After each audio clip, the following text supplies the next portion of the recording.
ஓம் ஸ்ரீ மகாபெரியவா திருவடிகள் சரணம். கழுத்தை நெரிக்கும் அளவிற்கு கடன் இருக்கும் பொழுது அதிலிருந்து மீள இந்த ஒரு பொருளை போட்டு விளக்கேற்றுங்க. கண்டிப்பாக அனைத்தும் தீருங்க.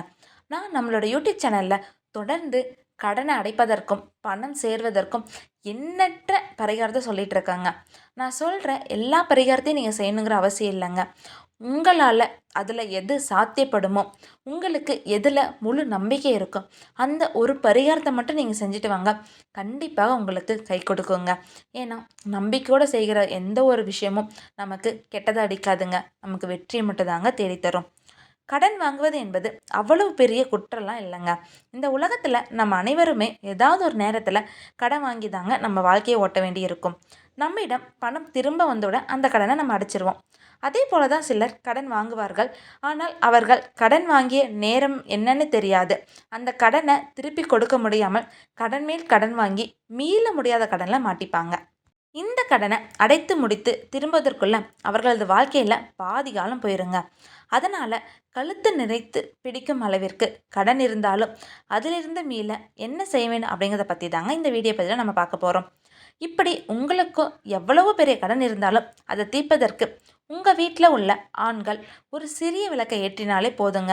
ஆமாங்க, இந்த விளக்கை ஏற்றும்போது உங்களுக்கான வருமானம் அதிகரித்து நீங்கள் செலவுக்காக கடன் வாங்கும் நிலை ஏற்படாதுங்க. அதே போல் நீங்கள் இதற்கு முன்னாடி வாங்கிய கடனை அடைப்பதற்கான அளவுக்கு வருமானம் உங்களுக்கு அதிகரிக்குங்க. ஏதாவது ஒரு வழியில் பணம் சேர்ந்து கொண்டே இருக்குங்க. அது என்ன விளக்கு, என்ன செய்வேணுங்கிறத பற்றி இப்போ பார்க்கலாங்க. உங்களுக்கு இருக்கும் எவ்வளோ பெரிய கடனாக இருந்தாலும் அதிலிருந்து மீண்டு வருவதற்கு இந்த பரிகாரம் செய்ய உங்களுக்கு கடுகு எண்ணெய், பஞ்சு திரை, விளக்கு இது போன்ற பொருட்கள் தாங்க தேவைப்படும். இந்த பொருட்களை எடுத்துக்கொண்டு உங்கள் வீட்டில் அருகில் இருக்க கோவிலுக்கு போங்க. அது எந்த கோயிலாக இருந்தாலும் சரிங்க. பிள்ளையார் கோயிலாக இருந்தாலும் சரி, அம்மன் கோவிலாக இருந்தாலும் சரி, சிவன் பெருமாள் கோயிலாக இருந்தாலும் சரிங்க. இது போல் எந்த கோயிலாக இருந்தாலும் சரிங்க, அங்கே நீங்கள் போகலாங்க. அந்த கோவிலில் விளக்கு ஏற்றுவதற்காக இருக்க இடத்துல அகல் விளக்கை வச்சு கடுகு எண்ணெயை ஊற்றி திரி போட்டு நீங்கள் தீபம் ஏற்றணுங்க. அப்படி நீங்கள் திரி போட்டு தீபம் ஏற்றும்போது அந்த விளக்கில் ஒரு முக்கியமான பொருள் ஒன்று நீங்கள் சேர்க்கணுங்க. அதுதாங்க உங்களுக்கு இருக்கக்கூடிய கடன் அனைத்தையும் தீர்க்க போகுது. ஆமாங்க, நீங்கள் அகல் விளக்கில் எண்ணெய் ஊற்றி திரி போட்டு விளக்கை ஏற்றுவதற்கு முன்பாக அதில் மொட்டுடன் இருக்கக்கூடிய கிராம்பு ஒன்றை நீங்கள் போட்டு விளக்கேற்றணுங்க. அதன் பின்பு கோவில்லையே ஒரு இடத்துல அமர்ந்து ஒரு 5 நிமிஷம் மனதார கடவுளை நினச்சி எனக்கு இருக்கும் கடன் சுமையை குறைப்பதற்கு ஏற்றால் போல் நல்ல வருமானத்தை நீங்கள் தரணும் அப்படின்னு சொல்லிட்டு மன உருகி நீங்கள் வேண்டி தியானம் செய்யணுங்க. கடவுளிடம் அமர்ந்து மன உருகி வேண்டி கொண்டதுக்கப்புறம் நீங்கள் உங்கள் வேலையை பார்க்க போகலாங்க.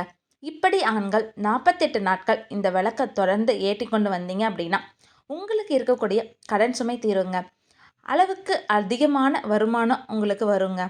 தினமும் 48 நாட்கள் கோவில் சென்று இந்த விளக்கை இப்படி ஏற்ற முடியாதவர்கள் வீட்டிலேயே பூஜை அறையில் வச்சு இந்த விளக்கை ஏற்றி வரலாங்க.